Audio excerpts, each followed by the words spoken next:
Hi friends, welcome to my channel. എല്ലാവർക്കും എൻ്റെ ഓണാശംസകൾ. സദ്യയിലൊക്കെ വിളമ്പുന്ന മാതള നാരങ്ങ അച്ചാറിൻ്റെ റെസിപ്പിയാണ് ഞാനിന്ന് കാണിക്കുന്നത്. നല്ല ടേസ്റ്റോടു കൂടി നമുക്കത് എങ്ങനെ റെഡിയാക്കാമെന്ന് നോക്കാം. 300 ഗ്രാം അളവിലുള്ള ഒരു നാരങ്ങയാണ് എടുത്തത്. എന്നിട്ട് ഇതേ രീതിയിൽ കനം കുറച്ച് നീളത്തിലിങ്ങനെ കട്ട് ചെയ്തതിന് ശേഷം ചെറിയ ചെറിയ പീസാക്കി എടുക്കണം.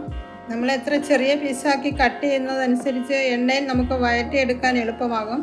അച്ചാറുകളിൽ വെച്ച് എനിക്ക് ഏറ്റവും ഇഷ്ടപ്പെട്ട ഒരു അച്ചാറാണ് ഈ മാതള നാരങ്ങ അച്ചാർ. പണ്ട് കാലത്ത് അമ്മയൊക്കെ സ്ഥിരം വീട്ടിലുണ്ടാക്കാറുണ്ട്. നമുക്കിനി അതിലേക്ക് നല്ല എരിവുള്ള പച്ചമുളകും കൂടെ അരിഞ്ഞ് എടുക്കണം. ഒരു 4 പച്ചമുളക് ഇതേ രീതിയിൽ കനം കുറച്ച്.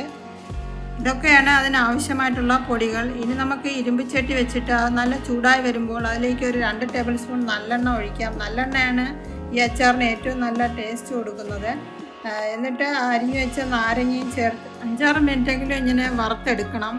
എന്നാലേ അച്ചാർ ഉണ്ടാക്കി കഴിയുമ്പോൾ കൂടുതൽ ദിവസം അത് ഫ്രഷായിട്ട് തന്നെ ഇരിക്കും.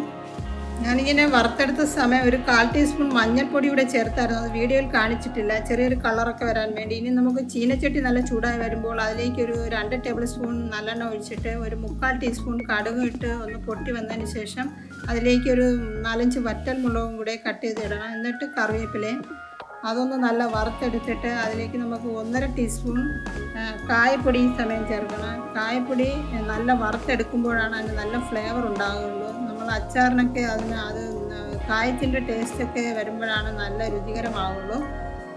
എന്നിട്ട് അതും നല്ലതൊന്ന് വറുത്തെടുക്കണം. എന്നിട്ട് നമുക്ക് അതിലേക്ക് നല്ല എരിവുള്ള മുളക് പൊടി ഒരു 1.5 ടേബിൾ സ്പൂൺ നിറച്ചെടുക്കണം.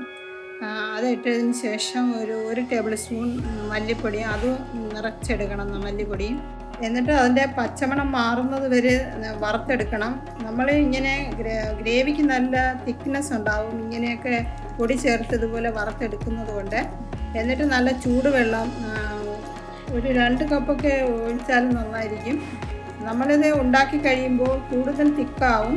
അപ്പോൾ നമ്മൾ ചൂടുവെള്ളം ഒഴിച്ചത് നല്ല ഒന്ന് ഇത് ലൂസാക്കിയാൽ മതിയാകും. ഇനി നമുക്ക് ആവശ്യത്തിന് ഉപ്പ് ചേർക്കാം. ഒരു 1.5 ടീസ്പൂൺ ഉപ്പൊക്കെ വേണ്ടി വരും. നല്ല ഒന്ന് തിളപ്പിച്ചെടുക്കണം ഒന്നുകൂടെ. ഈ സമയം നമുക്ക് 3/4 ടീസ്പൂൺ ഉലുവാപ്പൊടി ചേർക്കാം.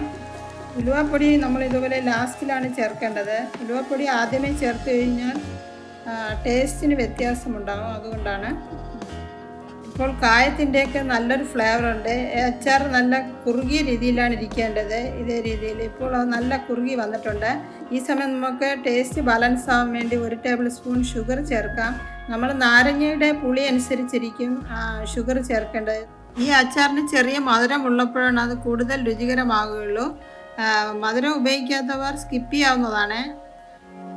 എൻ്റെ ഈ വീഡിയോ കുറച്ച് പേർക്കെങ്കിലും യൂസ്ഫുള്ളായി കാണുമെന്ന് വിചാരിക്കുന്നു. ഇതേ രീതിയിൽ ട്രൈ ചെയ്തിട്ടില്ല എങ്കിൽ ഈ ഓണത്തിന് എല്ലാവരും ഇതൊന്ന് ഉണ്ടാക്കി നോക്കണേ, തീർച്ചയായും ഇഷ്ടപ്പെടും. ഫ്രണ്ട്സ്, എൻ്റെ ഈ വീഡിയോ കുറച്ച് പേർക്കെങ്കിലും യൂസ്ഫുള്ളായി കാണുമെന്ന് വിചാരിക്കുന്നു. വീഡിയോ ഒന്ന് ഷെയർ ചെയ്ത് റിപ്ലൈ കമൻറ്റ് ബോക്സിൽ ഇടാൻ മറക്കരുത്. അടുത്ത നല്ലൊരു റെസിപ്പിയുമായി വരുന്നവരെ നന്ദി.